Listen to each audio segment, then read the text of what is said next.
Ето виждате, лятната тема продължава с разговор с онези така симпатични, толкова примамващи къщи на брега на морето. Айде си, дали ще отидем с тебе надали. Едва. При нас вече е Теодора Николова, Теди, главен редактор на списание Брава каса. И сега посрещаме Теди. Здравей. Здравейте. И аз го очаквам лятото. Очакваш ли го? А има ли според тебе нещо по-романтично в този живот от тези летни къщи на морето или на планина? Няма. Това е истината, че няма. Това е чара на летните къщи, че те са мечта някаква. Много пъти те са и сънувани от собствениците им. Тоест, при летните къщи е много условно да говорим за това какво е модерно, какво не е модерно.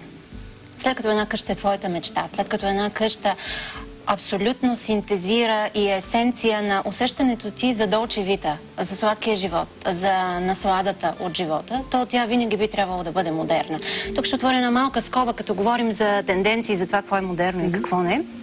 Последният ни брой на Брава каса, който е много специален, златен е, защото е свързан с 7-та ни годишнина, той говори точно за това всъщност. Разказваме дизайна от тая гледна точка, че има дизайн, има къщи, които не остаряват. Те просто с времето стават още по-привлекателни, още по-красиви, още по-стойностни. Направили сме го по няколко начини в списанието с историите на двама човека, чието интериори сме представили. Виждаме какво се случва с интериора няколко години по-късно, какво се случва и с тези хора. Говориш за архитект? Говоря за един дизайнер и за един художник. Виждаме как интериора се променя и живее заедно с промените, които настъпват в живота на тези хора.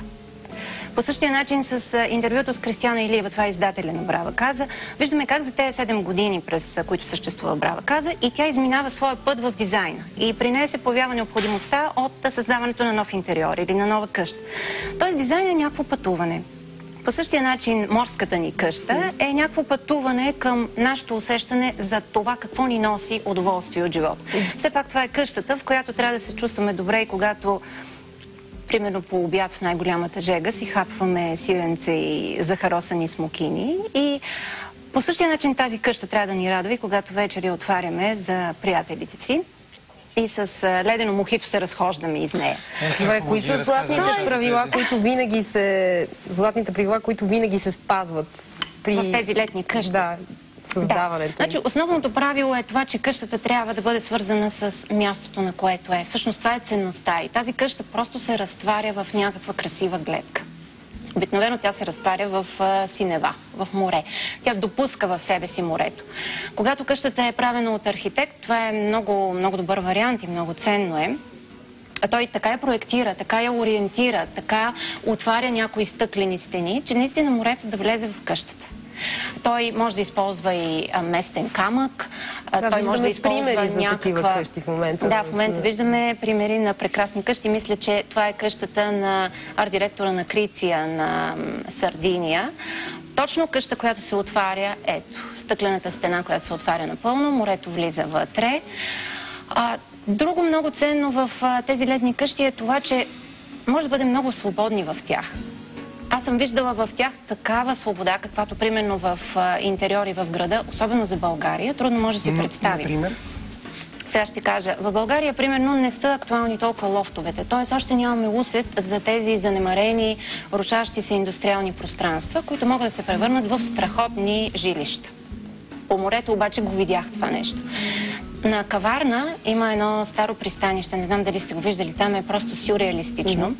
Старото каварненско пристанище представлява в момента комплекс от може би 5-6 стари склада, които са паметници на културата, като много паметници на културата се рушат.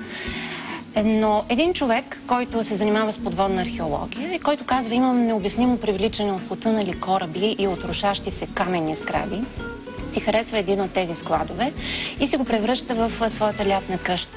Значи това е фантастична къща, каменна, самия градеж е много интересен, самите пропорции, тавана е забележителен, това са едни огромни греди, борови и този стар склад, той не привнася нещо модерно, напротив, той съвсем го отпраща към миналото, населява го с стари антикварни мебели и се превръща в малко сценографско, но невероятно артистично и, както казах, и романтично място. Ваканционните къщи, освен на морето, често са и в планината. Ти самата, ако би избирала за себе си, кое би предпочела? Морето или планината? Категорично морето. Това си е моята любов. И освен това къща, моята ваканционна къща, си я представям точно такава, разстилаща се в морето, използваща такива сякаш усолени, избелени материали. Защото какво е ваканционната къща? Една развята ленена завеса и една отворена стъклена стена и вече се чувстваш фантастично, нали така? Помага ли да помечтаем? Самата градина отпред, аз съм виждала много добри примери в това отношение. Самата градина отпред не изглежда софистицирано изкуствена. Тя изглежда просто обгоряла и сливаща се с обгорените треви, които продължават към скалите на морето. И това е наистина успешната и красивата къща. И смея да кажа, че за 7 години, откакто правя каза, аз съм снимала много къщи по нашото море, подбирала съм и къщи морски навсякъде по света. Това са успешните къщи, които са естествени, които носят лекотата и простотата на естествените неща. Благодаря ти много, Теди, наистина ни помогна да помечтаем малко в днешния предиобед. Имам са до банка след нашия разход. Почвам лятна къща. Кредит и така нататък.